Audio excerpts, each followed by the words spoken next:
bem-vindos ao Chimarrão e Informação com Piva, um programa criado pela Grosseries Speak para debater os assuntos mais importantes da suinocultura global.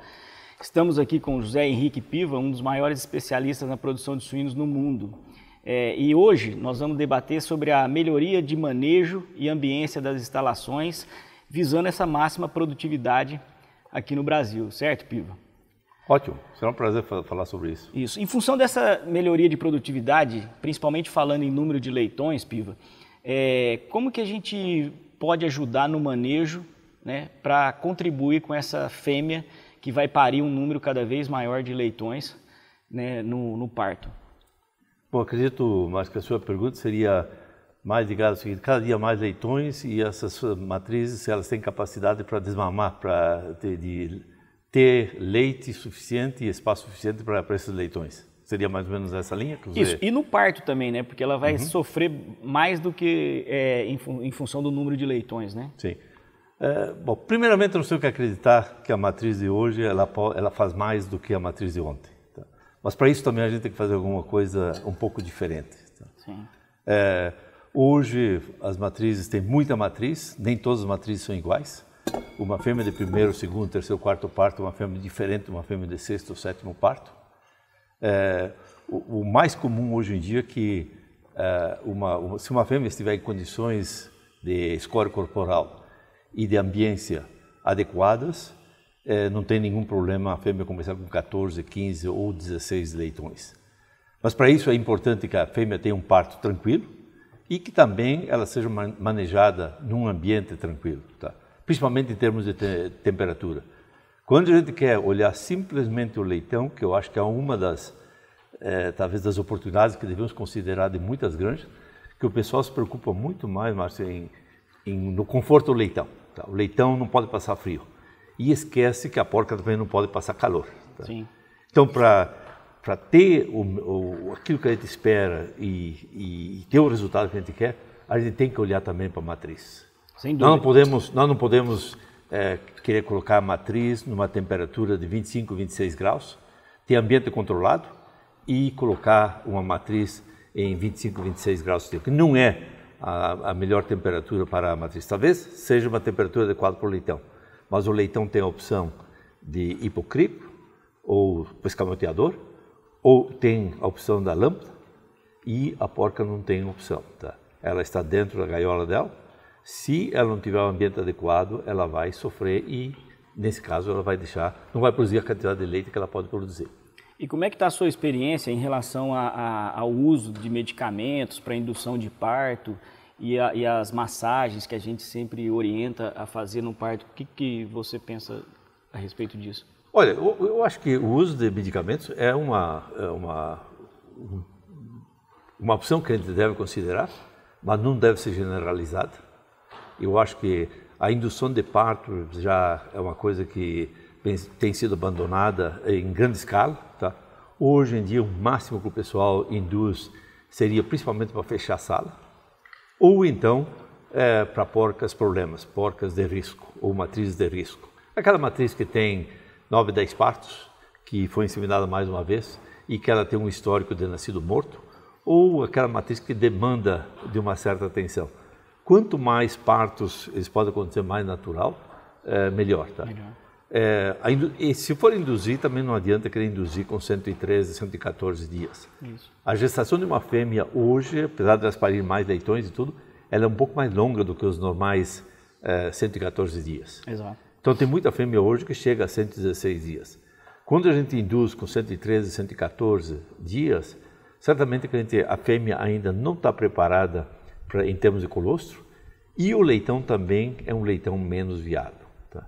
Eu acredito que o leitão dentro da fêmea, ele está num ambiente muito mais protegido do que um leitão inviável ou um leitão não viável quando ele está no meio ambiente. Exato. Tá? Então, medicamentos sim, são necessários, fazem parte do dia a dia de uma granja, fazem parte de uma população, tá? É importante ter isso como uma opção, mas não pode ser uma coisa generalizada. Ok. E pensando nos leitões, né? Cada vez essas leitegadas maiores, né? A gente tem naturalmente um número de leitões com pesos inferiores, né? E o que fazer com essa leitegada no momento do parto e nos dias subsequentes ao parto aí, para a gente dar condição para que esse leitão chegue ao desmame com boa qualidade. Márcio, eu entendo que quanto maiores o tamanho da leitegada, tem a chance dos leitões serem menores. Mas uma coisa louvável que os programas de melhoramento genético fizeram, ou seja, é lógico que todos os programas de melhoramento genético, os principais programas de melhoramento genético se deram conta de que, tendo mais leitões, o tamanho ia diminuir. Tá? Hoje, ou seja, os últimos 5, 6 anos, as empresas diminuíram, ou seja, mudaram o foco. Não só estão preocupadas em ter mais leitões, mas também leitão de qualidade. Então, 2012, 2013 foi o bottom, foi a parte que o peso do nascimento foi o mais baixo peso médio de nascimento. E hoje já está numa tendência, ou seja, com a aplicação de certas tecnologias de melhoramento genético, já voltando àquilo que era o peso de 2007, 2008, quando nós tínhamos 12 leitões nascidos. Então, hoje, mesmo tendo 15 ou 15,5 ou 16, a média de peso ela é igual a 2008, 2009, quando tínhamos 12 leitões. Tá? A média de peso é importante, se é uma média de peso boa. Mas o que é mais importante é diminuir a variação. Tá? É lógico que sempre vai ter aquele leitão que vai nascer pequeno ou menor, ou menos viável, e esses leitões têm que ser dado uma atenção especial. Cada granja tem seus critérios diferentes, não existe um critério único. É lógico que colocar esses leitões todos juntos em uma só fêmea é um processo, quando a sanidade permite, é um processo que ajuda a recuperar parte desses leitões. Só que sempre vai ter 1, 2% dos leitões, que são aquele leitão de menos de 500 gramas, que é um leitão que a viabilidade econômica dele é pequena, principalmente quando o mercado não é bom. Sim. Hoje, quando o mercado é melhor, vale a pena insistir com esse tipo de leitão. Certo, mas e falando ainda dos leitões, o que você acha que é o principal ponto ali pós-parto para esses leitões, para que eles sigam com colostro? Colostro e ambiência.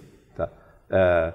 Um leitão, para ele manter a temperatura, principalmente se ele for de baixa viabilidade, é um leitão que precisa de colostro. Colostro é a única forma de manter a temperatura de um leitão, que ele nasce com 38,5, 39 graus. Tá? Certo. Então, o colostro é o ponto-chave para manter esses leitões viáveis. Segue valendo aquela máxima que mesmo um leitão, às vezes de um peso um pouco menor, que mamou o colostro, ele vai ser muito mais viável, vai ter muito mais sucesso de que às vezes um leitão mais pesado que não mamou o colostro. Sim, né? Definitivamente que sim. O colostro é de uma importância fundamental. Então, sempre quando a gente induz uma porca muito cedo, uma matriz muito 113, 114 dias, que ela está parindo 2, 3 dias antes do parto previsto, ela não está preparada e a quantidade de produção de colostro não vai ser a mesma do que um leitão, uma matriz que pare com 117, na data certa, sim, naturalmente. Ok. Falando um pouquinho da terminação, Piva, com esse aumento de peso ao abate, né, em termos de manejo e ambiência, o que você considera que a gente tem que ter mais atenção para cada vez levar esse animal num peso maior de abate aí acima de 140 quilos? Bom, primeiro que o mercado aceita, né? Não adianta querer produzir um suíno se o frigorífico ele te penaliza para produzir esse suíno. Fazer mais quilo, principalmente quando o mercado é muito positivo, vale a pena sempre quando o mercado, o frigorífico, a indústria não te penaliza que você vai ganhar menos do que se você vender ele com peso de 130, 130. Eu acho que hoje 130, 135 quilos é um peso que ele é bastante bom para a granja. Sim. E também bastante bom para a indústria. Tá? Lógico, cada mercado é um mercado diferente. Tem mercados que talvez o animal ele é de 110 quilos. Mas para isso tem que ter um prêmio ou um preço diferente para compensar essa venda de menor peso. Tá? É lógico que para produzir animais de 130, 135 quilos, espaço é um ponto fundamental. Espaço tanto dentro da granja como espaço do comedouro. Nem todos os comedouros são ajustados para ter um suíno de 140 quilos. ou de 135 quilos, e nem todo o transporte também está estruturado para transportar um animal de 130 a 140 quilos. Quanto mais pesado os animais, lógico que o número de animais no caminhão ele vai ter que ser revisto. Ajustado. E existe também, a gente sabe que quanto mais pesado o animal, mais possibilidades tem de ele de ter maiores perdas no transporte. Tá? Então, os cuidados com o embarque, com o transporte, quando que partimos aí para 135, 140 quilos, que significa muitas vezes 140 quilos que vai ter animais de 150. Sim. Tá? A parte de como o embarque é feito, a qualidade do embarcador, a qualidade dos caminhões, o treinamento pessoal é muito importante. Tá? Ninguém quer perder um suíno. Quando que uma granja perde mais de 0,12%, 0,13% dos animais que saem da baia até que chegam no frigorífico, tem oportunidades aí para serem revistas. Tem alguma coisa aí que está pegando, que está causando essas perdas. Nós estamos aqui para falar em 0% de perda, mas também a gente está aqui para falar que é normal perder 0,3%, 0,4%. O normal seria entre 0,10% e 0,15%. Tá ok. Muito obrigado, Piva, por compartilhar todo esse conhecimento seu, essa experiência, né? E muito obrigado a vocês que sempre nos acompanham aqui no Chimarrão e Informação com Piva.